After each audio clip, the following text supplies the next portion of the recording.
I have a question for all of you. When you think of your favorite Halloween memory, what do you think of? A costume contest? A Halloween party? Carving pumpkins? Bobbing for apples? If people even like that, I think it's pretty gross. But now think, how old are you in these memories? 18, 25, 30? Of course not. You're a kid, trick-or-treating, eating bags of candy, watching Halloween specials on Nickelodeon and Disney. These are all the memories we made in our childhood. I'd say that for most of us, when we think of Halloween, we think of the memories that we made as kids. I think this is due to the child's mind lacking the worries and stress that adults have. They just live in the moment and want a big old bowl of candy. They're not thinking of what vintage shirt to wear to the bar next weekend, or how many carbs are in this bowl of pasta at Olive Garden. They're just enjoying the magic of Halloween night. Nostalgia is a very powerful thing.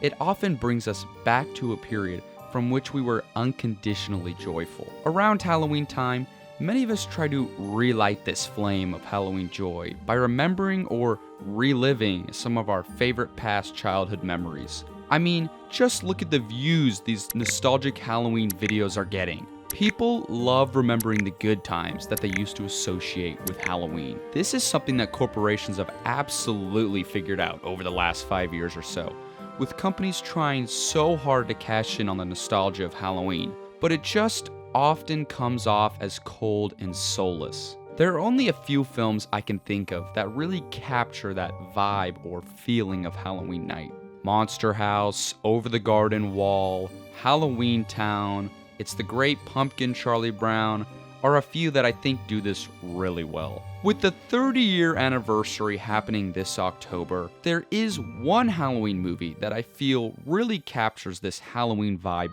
perfectly. With its atmospheric scenery, adventure storyline told all in one night, and a very strong friend group. No, not that one. This one. The Halloween Tree. This is a film that I feel a lot of people haven't heard of, but if they had, they would be watching it every October. The 1993 Hanna-Barbera film, yes, the Scooby-Doo people, is based on the 1972 Ray Bradbury book of the same name. The film follows a group of 4 friends who are on the verge of celebrating Halloween when one of their friends, Pipkin, suddenly falls seriously ill. He's rushed to the hospital, and as the kids wait anxiously, a mysterious figure named Mr. Moundshroud appears and leads them on a supernatural adventure. Mr. Moundshroud takes the children on a journey through space and time. They travel to various historical eras and locations, including ancient Egypt, medieval Europe, and Mexico during the Day of the Dead. Along the way, they learn about the origins and traditions of Halloween in different cultures and gain a deeper understanding of the holiday's significance. Now, while the plot of the movie is nothing groundbreaking, the hand-drawn animation, colorful characters, and the soundtrack are what really give this film such a great nostalgic vibe. While researching for the video, I was actually lucky enough to get a hold of the director himself, Mario Peluso, and get his take on the film 30 years later. We'll hear from him later. So what gives this film such a nostalgic Halloween night vibe exactly?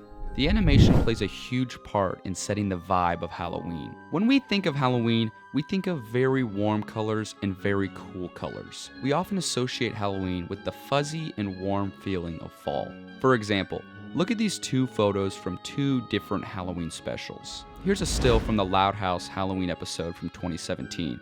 And here's a still from the Halloween Tree in 1993. It's the attention to detail that I think makes all the difference here. The animators for the Halloween Tree knew exactly what they were going for. They wanted every frame of the movie to look and feel like the embodiment of Halloween. And they really do convey that with their art style. It was really important for Mario and his team to have the perfect setting for their film. In the novel, Pipkin is taken away in daylight. I suggested that it made more sense for Pip to be taken away in the ambulance as the sun sets. The various adventures take place overnight, and then Pip is brought back to life as the sun rises the next day. Once I pitched that change, both Ray and David Kirshner agreed that we would allow more visual possibilities. As a matter of fact, each location is presented with its own unique color palette. The layout artists and painters that created all the locations really contributed to the mood of the film. All those paintings were individually beautiful. You would be pressed to find a scene in this movie that doesn't have orange or purple somewhere within the frame.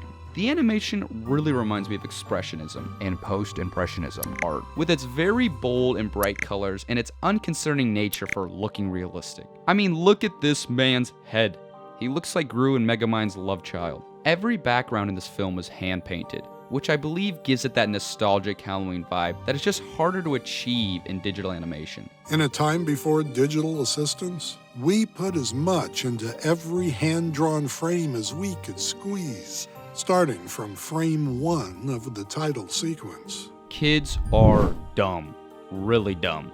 This is one of the reasons that they make friends so easily. Hey, you want to go slam our heads into that tree over there? Having a ragtag group of friends is the epitome of childhood. We see this dynamic in all kinds of adventure and coming-of-age movies. The Goonies, Stand By Me, The Sandlot. Tight-knit friend groups are often something that we can associate with Halloween. Now, because this is a 90s movie, it definitely has the cliche character traits seen in kids' movies at the time. You have the nerd, the fat kid, the cool kid, the average kid, and the feminist girl boss, all of the usuals. But it works. It offers the viewer the chance to put themselves in the shoes of any of the characters that they might relate to the most. While we're on the topic of characters, the villain of the film, I guess, Mr. Moundshroud. He's kind of a mix of Death, Dracula, and Mr. Nevercracker. The character is also voiced by Spock from Star Trek, which is pretty epic. The voice actors were great. Leonard Nimoy suggested and created the dusty voice for Moonshroud. He really directed himself. The main character of the film is really Halloween itself. The whole movie takes place on Halloween night, which is really highlighted by the fact that for most of the film, our group of friends is chasing Pip through time and space. The film has them change locations several times, traveling to ancient Egypt for Ralph the Mummy, Stonehenge for Jenny the Witch, the Notre Dame for Wally the Monster, and Mexico for Tom the Skeleton. The focus of the film never for a second leaves Halloween. No matter where the story goes, the main character is always Halloween. I saved the score of the movie for last because it really is the lifeblood of the film. The music in the movie is what really sets the tone for every scene. The score is one of the earliest works by John Debney, who would go on to create scores for Hocus Pocus, Elf, Spy Kids, Chicken Little, The Emperor's New Groove, and many more. The music in the Halloween tree is really a perfect blend between haunting and exciting. It really does a fantastic job at creating this Halloween spooky vibe. And of course, John Debney created a wonderful score. It was a live orchestra with a 21-voice choir. Very unusual for those days. Truly gifted composer. I obviously don't have time to go through every single song, but wow. John did not need to go this hard on a Halloween cartoon made for kids that aired on ABC in 1993. I'll put a playlist in the description of the entire score if you want to go give it a listen. And that is the Forgotten Halloween special, The Halloween Tree. What are your guys' favorite Halloween movies or specials? Let me know down in the comments below. Thank you all for watching, and make sure to hit that like button and subscribe for more videos coming out very soon.